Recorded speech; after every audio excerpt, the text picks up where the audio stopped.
उस क्लास में लगभग 40 स्टूडेंट बैठे थे। अचानक एक स्टूडेंट खड़ा हुआ और उसने बहुत घबराते हुए प्रोफेसर से कहा, सर मेरे पिताजी ने मेरे इस बर्थडे पर मुझे बहुत कीमती घड़ी गिफ्ट में दी थी, सर वो घड़ी अभी किसी ने चुरा ली। तो प्रोफेसर ने अचरज से कहा, अभी कैसे चुरा लेगा? बोले सर अभी जो 5 मिनट का ब्रेक हुआ था उसमें मैं अपनी घड़ी अपने टेबल पर रख के गया था और उसके बाद से वो घड़ी नहीं मिल रही है। प्रोफेसर ने कहा, उसके बाद कोई भी इस क्लास से गया और आया नहीं है, इसका मतलब जिसने भी घड़ी उठाई है वो इसी क्लास में है। प्रोफेसर के मन में विचार आया कि इन लोगों को एक दूसरे के बारे में पता नहीं लगना चाहिए कि किसने घड़ी चोरी की। और प्रोफेसर ने कहा, सब लोग अपनी अपनी आंख में काली पट्टी बांध लो। और सब ने काली पट्टियां बांध ली, लाइन से खड़े हो गए। प्रोफेसर ने एक एक करके सबको यूं हाथ लगाना शुरू किया और उस लड़के की जेब में घड़ी मिल गई।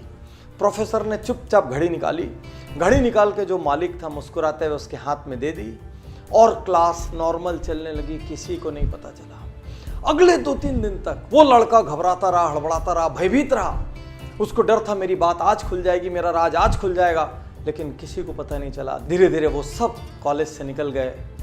बहुत साल बाद अब वो लड़का जिसने चोरी की थी वो अब एक बड़ा इंडस्ट्रियलिस्ट हो चुका था। कॉलेज का रीयूनियन का फंक्शन था, वो उस फंक्शन में आता है, वो अब एक सेलिब्रिटी सा है। वो उस फंक्शन में आया और उसने अपने प्रोफेसर के पास जाके उसके पैर छुए और प्रोफेसर से कहा, सर मैं आज आपसे एक बात कहना चाहता हूँ। प्रोफेसर ने कहा, बोलो।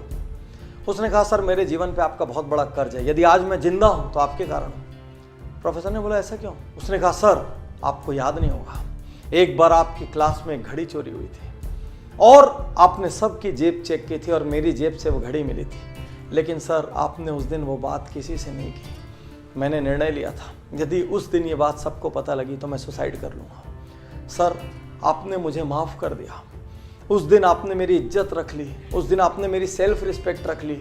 मुझसे गलती हो गई थी सर, लेकिन फिर भी आपने मेरा अपमान नहीं किया। आज मैं जहाँ भी हूँ सर उस लेसन की वजह से, मैं यदि जिंदा हूँ सर तो आपकी वजह से। और प्रोफेसर कहता है, अच्छा वो तुम थे क्या? तो लड़के ने अचरज से कहा, मतलब?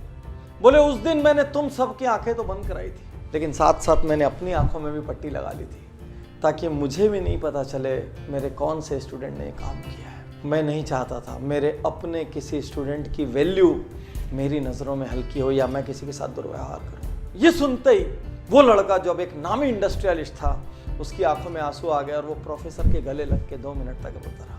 यही तो अद्भुत महानता है, किसी की गलती पता चलते हुए भी माफ कर देना, किसी को इग्नोर कर देना, उसको उसकी सेल्फ रिस्पेक्ट बचाने का मौका दे देना, पता होते हुए भी कि ये कल्प्रिट है, उस वक्त जाने देना ताकि उसको सुधरने का अवसर मिल सके, अपना चेहरा ऊंचा करके चलने का अवसर मिल सके। आज के इस युग में जहां हर व्यक्ति किसी न किसी की गलती ढूंढ रहा है, परिवार में माँ बाप की गलती, भाई की गलती, जीवन साथी की गलती, ऑफिस में बॉस की गलती, कलीग्स की गलती, कुछ और नहीं हुआ तो देश की गलती, समाज की गलती, राजनीति की गलती, सरकार की गलती, सबकी गलती ढूंढ रहे हैं।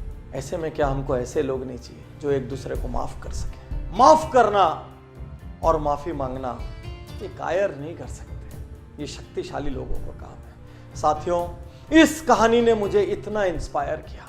एक प्रोफेसर जो ये नहीं चाहता कि उसका स्टूडेंट उसकी नजरों से गिरे, जो ये नहीं चाहता कि उसका स्टूडेंट किसी और की भी नजरों से गिरे, क्या ऐसे लोगों की समाज को जरूरत नहीं है? जहां पर हम लोगों की गलतियां होने के बावजूद उनको इंसान मान के, उनको मिट्टी का पुतला मान के उनको माफ कर सके। हमारे भाई से गलती हुई, हमारे पार्टनर से गलती हुई, हमारे जीवन साथी से गलती हुई, हमारे किसी और फैमिली मेंबर से गलती हुई, रिलेटिव से गलती हुई, कलीग से गलती हुई, मोहल्ले में, कॉलोनी में, स्ट्रीट में रहने वाले किसी से गलती हुई, समाज के किसी अंग से गलती हुई, 1-2 बार माफ कर दो, जाने दो ना उनको उनकी सेल्फ रिस्पेक्ट के साथ। गलतियां ढूंढना महानता नहीं है, गलतियों को इग्नोर करना और सामने वाले को अपना सम्मान बचाने का मौका देना महानता है।